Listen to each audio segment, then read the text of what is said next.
नमस्कार। 5 राज्यों में होने वाले विधानसभा चुनाव को लेकर पांचों राज्यों का ताजा सर्वे ओपिनियन पोल के आंकड़े सामने आ चुके हैं। 5 राज्यों में कहां किसका पलड़ा भारी है और कहां यहां पर सत्ता परिवर्तन देखने को मिलेगा, ये पांचों राज्य यहां पर महत्वपूर्ण माने जा रहे हैं। एनडीए वर्सेस इंडिया गठबंधन की सीधी टक्कर में कौन कहां पर भारी नजर आ रहा है, इसको लेकर बात करेंगे, क्योंकि 2026 में मार्च अप्रैल में असम में चुनाव होने हैं। यहाँ भारतीय जनता पार्टी की सरकार है। मार्च अप्रैल में पश्चिम बंगाल में चुनाव होने हैं, जब ममता बनर्जी की सरकार है।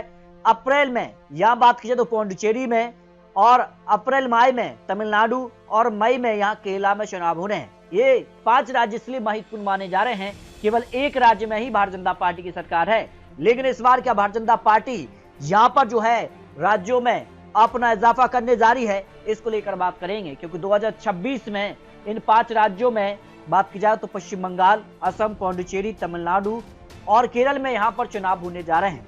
तो इन राज्यों को लेकर क्या अनुमान है? असम की बात की जाए तो असम में एनडीए भारतीय जनता पार्टी को पूर्ण बहुमत नहीं मिला था 2021 में, लेकिन गठबंधन की बात की तो गठबंधन में भारतीय जनता पार्टी है और 75 सीटें उनके पक्ष में हैं, जबकि कांग्रेस के पक्ष में 50 गठबंधन में और 1 अन्य के खाते में है। लेकिन इस बार क्या बड़ा उलटफेर हो सकता है? असम को लेकर जो ताजा ओपिनियन पोल सामने आ रहा है, इसमें भारतीय जनता पार्टी को 39% वोट शेयर तो कांग्रेस पार्टी को 37% वोट शेयर मिलने की संभावना है। और असम को लेकर बात की जाए जो ओपिनियन पोल के आंकड़े, उसमें भारतीय जनता पार्टी को 69 से लेकर 74 सीटें जा सकती हैं और कांग्रेस पार्टी को यहाँ 25 से 29 सीटें, असम गण परिषद को 8 से 11 और बोडोलैंड पीपल्स फ्रंट के लिए 8 से 10 सीटें मिलने की संभावना ओपिनियन पोल में यहाँ पर दिखाई गई है, जो आंकड़े निकलकर सामने आ रहे हैं। अगर बात की जाए तो यहाँ पर 2021 में पश्चिम बंगाल में भी चुनाव होने हैं और पश्चिम बंगाल चुनाव इस बार सबसे महत्वपूर्ण चुनाव माना जा रहा है, क्योंकि भारतीय जनता पार्टी अब तक यहाँ सरकार नहीं बना पाई है।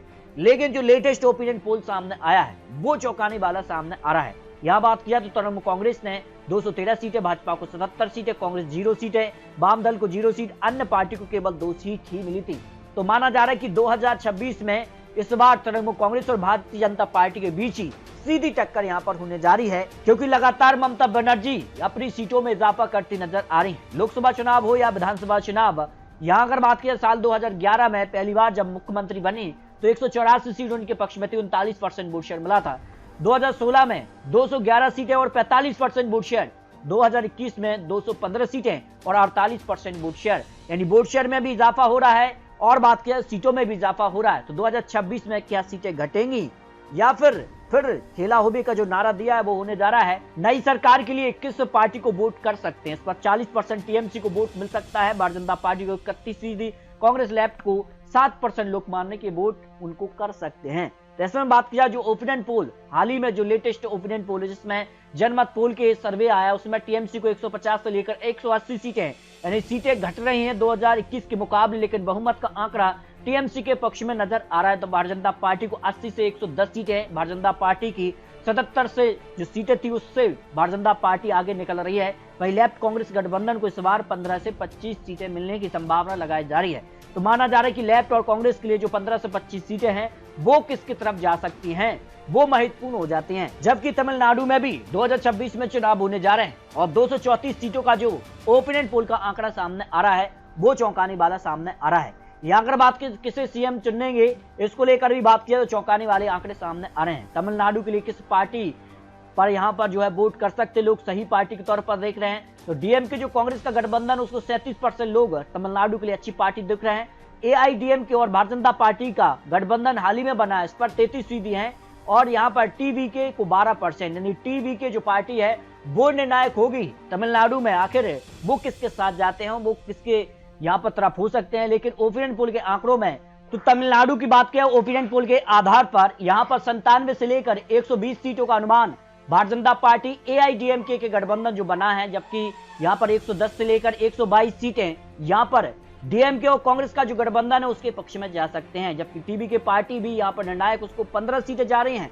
और वो यहाँ पर निर्णायक होते किस गठबंधन के साथ चुनाव लड़ते हैं, ये निर्णायक माना जा रहा है। तो किसका विरोध और किसका समर्थन करेंगे ये आने वाले समय में यहाँ पर पता लगेगा, लेकिन यहाँ सीधी टक्कर दिखाई दे रही है। जबकि केरल में भी 2026 में चुनाव होने हैं और ऐसे में माना जा रहा है कि केरल में इस बार चौंकाने वाले आंकड़े बन सकते हैं। तो केरल में क्या बदलाव होने जा रहा है, क्योंकि साल 2021 में यहाँ पर एलडीएफ के पक्ष में यहाँ पर 99 सीटें रही थी, जबकि यूडीएफ जो कांग्रेस का गठबंधन को 41 सीट मिली थी। 140 विधानसभा सीटें यहां से आती हैं, लेकिन इस बार माना जा रहा है कि यहां बड़ा उलटफेर देखने को मिल सकता है, क्योंकि केरल के विकास के लिए आप किस पार्टी पर भरोसा कर सकते हैं। जो लेटेस्ट ओपिनियन पोल सामने उसमें एलडीएफ को 27 सीट, जबकि कांग्रेस का जो गठबंधन है यूडीएफ वो यहाँ 38% करीब है, जबकि एनडीए भी 23% करीब है, और अन्य की बात की जाए 4% करीब अन्य आ जाते हैं। जबकि बात की जाए तो यहाँ पर एलडीएफ सरकार का प्रदर्शन कैसा देखते हैं, इस पर बहुत अच्छा कहने वाले 23% हैं, अच्छा कहने वाले 10% हैं, औसतन आंकड़ा 11% है, खराब कहने वाले 20% हैं, और बहुत खराब कहने वाले 31% हैं। एलडीएफ का जो शासन है उससे नाखुश नजर आ रहे हैं, और जो यूडीएफ गठबंधन जो कांग्रेस का गठबंधन है उसके पक्ष में आंकड़े जा सकते हैं। तो एलडीएफ को 52 सीटें जा सकती हैं, यूडीएफ जो कांग्रेस का गठबंधन उसको 84 सीटें, और एनडीए को 0 से 4 सीट की संभावना ओपिनियन पोल में नजर आ रही है। बात की जाए तो यहाँ 2026 में इन 4 से 5 बड़े राज्यों में विधानसभा चुनाव होने हैं। इन 5 राज्यों को लेकर आपको क्या लगता है, केरल, तमिलनाडु, पांडिचेरी, असम और बंगाल में क्या बदलाव यहाँ पर होने जा रहा है? माना जा रहा है कि यहाँ पर 3 राज्यों में बड़ा उलटफेर देखने को मिल सकता है। असम में भारतीय जनता पार्टी की सरकार बन सकती है, और पश्चिम बंगाल में इस बार ममता बनर्जी और भारतीय जनता पार्टी में कड़ी टक्कर होगी। तमिलनाडु में भी यहाँ पर बात की जाए तो सीधे तौर पर कड़ी टक्कर दिखाई दे रही है, और केरल में इस बार यहाँ पर यूडीएफ का पलड़ा भारी हो सकता है। इस तरह से बात की जाए तो यहाँ पर 2026 में 5 राज्य महत्वपूर्ण माने जा रहे हैं, ये दक्षिण भारत से आते हैं। ऐसे में आपको क्या लगता है इन 5 राज्यों में कहां किसकी सरकार बन सकती है, इसको लेकर आप जा सकते हैं। मिलते हैं और लेटेस्ट और महत्वपूर्ण आंकड़ों के साथ, तब तक के लिए जय हिंद, जय भारत।